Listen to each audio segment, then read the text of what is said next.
Assalomu alaykum, qadrli o'quvchilar, ingliz tilini sevuvchi, harakatdan to'xtamaydigan aqlli bilag'on bolajonlar, kayfiyatlaringiz a'lo darajadami?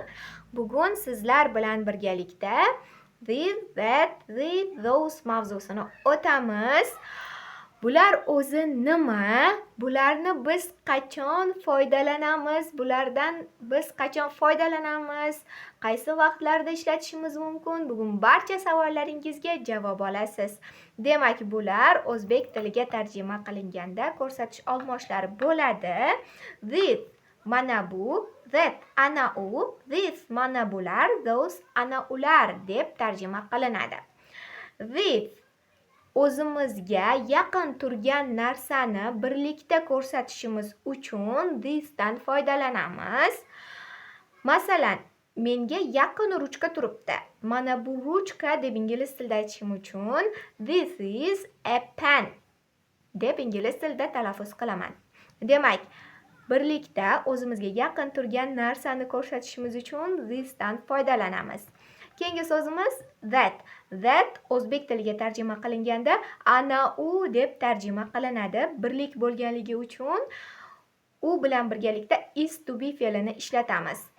Ana u vertolyot deb ingliz tilida aytishimiz uchun that is a helicopter deb talaffuz qilamiz. Demak, that bu o'zimizdan uzoq turgan narsani ko'rsatishimiz uchun that so'zini ishlatamiz. That bu o'zbek tiliga tarjima qilinganda ana u deb tarjima qilinadi. Keyingi so'zimiz this. This mana bular deb tarjima qilinadi. Demak, bu ham this deb talaffuz qilinyapti. Faqat birlikda qisqaroq, ko'plikda esa cho'ziqroq talaffuz qilamiz. These are books. Mana bular kitoblar. Demak, this o'zimizga yaqin turgan ko'p narsalarni ko'rsatishimiz uchun ingliz tilida this dan foydalanamiz. Bu o'zbek tiliga tarjima qilinganda mana bular deb tarjima qilinadi. Keyingi so'zimiz those so'zi. Those bu ko'plikda o'zimizga uzoq turgan narsalarni ko'rsatishimiz uchun those dan foydalanamiz.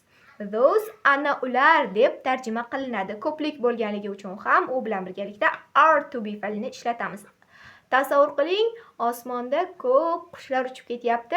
Ana ular qushlar deb ingliz tilida aytishimiz uchun those are birds deb talaffuz qilamiz.